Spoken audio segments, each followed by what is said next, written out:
大家好，歡迎收睇國標頻道。今日咧就嚟講下上海嘅城市。咁唔知道大家有冇睇過《上海灘》呢出戲呢？嗱，咁如果係講後生嘅話咧，喺近年就講翻呢一套叫做《繁花》呢一出戲。咁相信大家咧都非常之熟悉。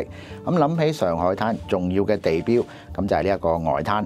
嗱，咁喺2025年呢，係一個比較特別嘅年份。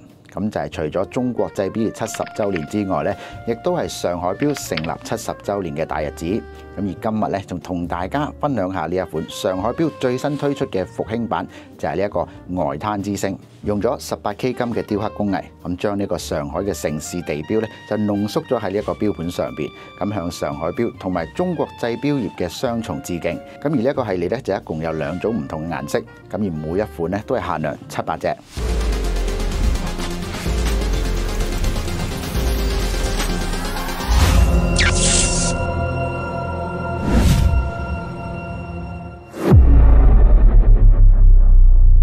呢款外灘之星嘅錶盤上邊咧，每個細節都係緊扣住外灘嘅呢一個主題。咁而喺錶盤上邊咧，就分為白色同埋黑色2種唔同嘅珍珠貝母，咁還原咗上海潮氣勃勃嘅早晨啦，同埋呢一個不夜之城璀璨嘅魅力。珍珠貝母有住獨有嘅光澤同埋表面嘅紋理，重現出呢個黃布光面嘅景緻。更加特別嘅就係貝母錶盤上邊運用咗18K 金嘅雕刻工藝，完整咁還原外灘海關大樓嘅輪廓，咁成為成個錶盤嘅焦點。大樓內每一個門窗、樓頂嘅花紋咧，都雕刻得非常之精緻。喺大樓上邊嘅某個地方咧，就雕刻住呢一個 AU750，咁即是係18K 金咁解。但係個位置咧就好似玩緊呢一個揾寶藏咁樣，要仔細咁留意咧，先知道佢擺放咗喺咩位置。咁啊，等大家咧去睇實物嘅時候咧，就慢慢留意下啦。而鐘樓頂咧就有一個中國紅色嘅國旗，咁就係成為咗呢成個錶盤裏邊咧其中一個設計嘅畫龍點睛。至於錶盤上邊其他外灘嘅建築同埋呢個江上嘅船隻咧，就用竹銀嘅雕刻，再做翻一個金色嘅霧面噴砂處理。咁喺錶盤上邊拋光，用咗呢一個噴砂嘅對比咧，加上珍珠貝母嘅映襯，咁光暗交錯之間咧，就令到18K 金海關大樓就更加突出。咁同時成為咗成個錶盤咧，就增加咗呢一個層次感。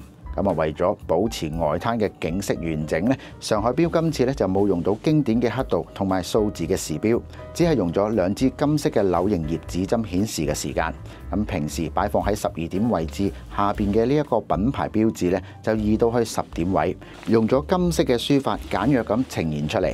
而呢一款錶殼同埋把的咧，就係用咗316L 嘅精鋼。尺寸咧就係40mm 直徑，而錶殼就經過鍍金嘅處理，厚度咧就係10.45mm，做到纖薄之餘咧，戴上手隱約咁帶出咧復古嘅味道。咁而錶鏡同埋透視底部咧都係用咗藍寶石水晶，反轉翻個錶底咧，透背嘅設計可以睇到內裏嘅自動上鏈機芯，自動擺頭咧都係用咗大面積嘅日內瓦條紋嘅裝飾打磨，而下邊嘅甲板咧就做咗一啲珍珠紋嘅處理。咁而機芯振頻就每小時28,800，有住42小時嘅動力儲存。錶帶就用咗有快拆扣嘅黑色鱷魚皮，咁亦都帶出咗整體低調優雅嘅風格。咁今日嘅國標報道咧就完畢啦。咁有時間咧就可以去翻我哋嘅門市咧，就了解下呢一個 AU750呢個數字咧究竟擺咗喺咩位置。咁而喺外國嘅朋友咧，不妨可以 click 翻我哋條 link 咧，上翻去揀翻你自己心水嘅手錶。好，咁我哋下一集再見，拜。